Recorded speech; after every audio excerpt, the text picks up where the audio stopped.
The weather couldn't have been any better, as Ola and I were sitting on a small ferry towards our next target and touring around the Helsinki. And soon enough, we could see it in the horizon, the sea fortress of Suomenlinna.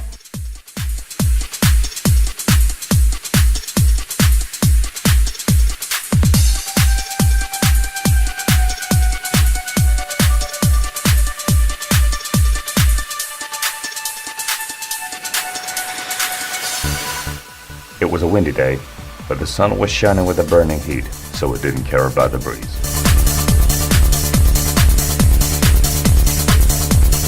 This map should give you a small idea about the fortress's outlooks and size. So without waiting, we decided to get to work.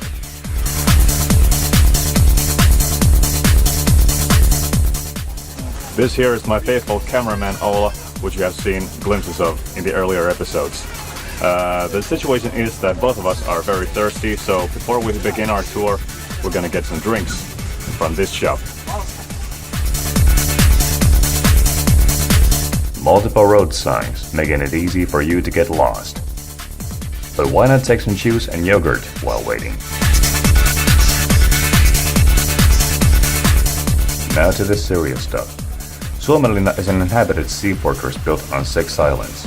In 1703, when Finland was a part of the Swedish kingdom, Peter the Great had made the Empire of Russia a force to be reckoned with in the Baltic Sea as a maritime power.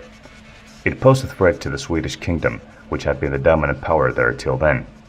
So in 1748, as a protection against the Russian expansionism, the decision was made to fortify the islands under the command of Augustin Ehrensvärd, a young lieutenant colonel. Following a pact between Alexander I and Napoleon, Russia launched a campaign against Sweden and occupied Finland in 1808. By the Treaty of Fredrikshamn in 1809, Finland was ceded from Sweden and became an autonomous Grand Duchy within the Russian Empire. The Swedish period in Finnish history, which had lasted some 7 centuries, came to its end.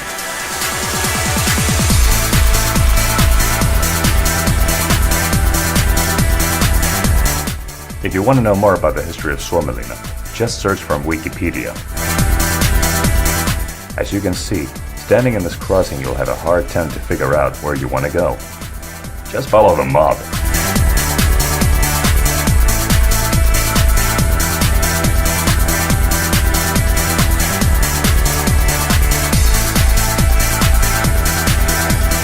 Centuries-old fortification walls are still there and standing strong for future generations to admire.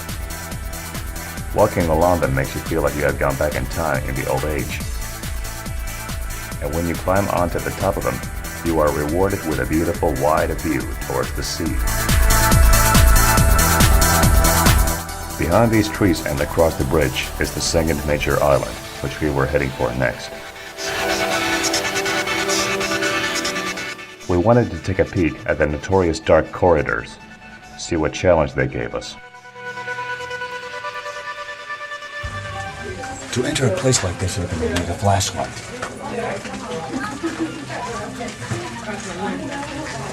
Oh, I can see a fucking thing!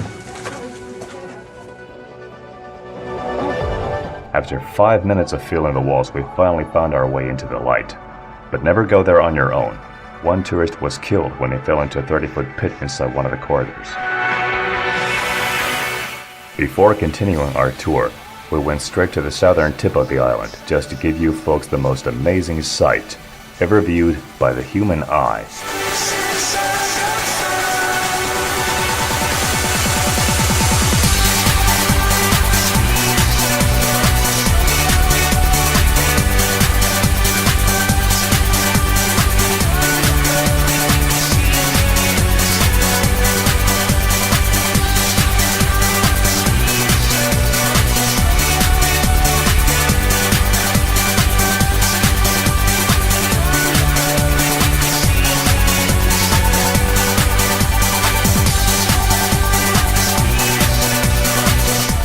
Following the long jet stream in the sky, we made our way back to the fortress building, where we had just been a moment ago. This is one of the old central courtyards, in which officials, officers, and troopers walked back and forth in those earlier centuries.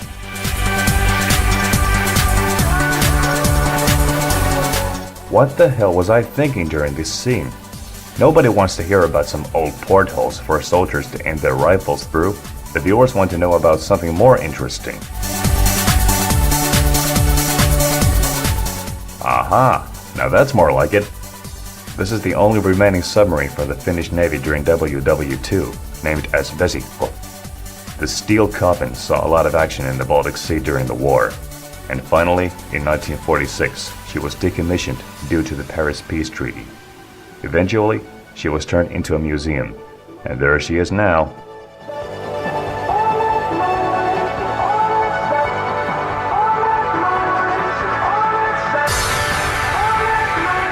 God knows how many times I bumped my head when moving inside the main control room.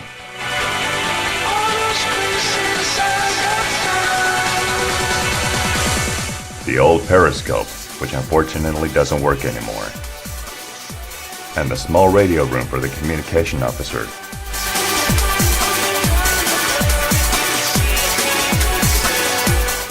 Nobody is allowed to climb up into the control tower, as there had been many cases of tourists injuring themselves when falling down from there. Shame, really. In the rear section of the boat is the punishment compartment. Could you imagine yourself sleeping there with the deafening noise and terrible vibration of the propellers just behind the wall? Hell no!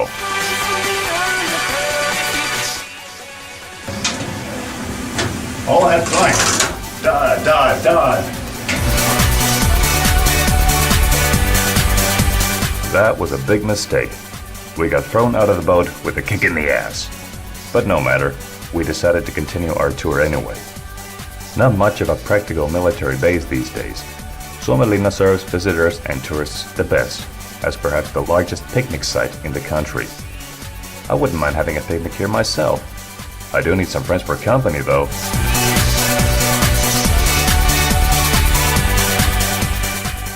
Some of the old weapons from the 18th and 19th centuries are still there as a reminder of the fortress past. Not much use of them these days. The next spot of our tour was once the main entrance of the entire fortress, the King's Gate. The gate was built on a site where the ship carrying the founder of the fortress, King Adolf Fredrik of Sweden, was anchored while he inspected the construction of the fortress in 1752. On this very site, he laid the first rock in 1748, and the following king, Gustav III, was supposed to lay the last rock there, but sadly, he never made it. I paid a tribute to these two kings with a sip of my orange juice before stepping in. Yo, king, nice crib! That's when we arrived at the southern part of the main island, and in the following episode, I'll show you more about it. Here's a sneak peek from it.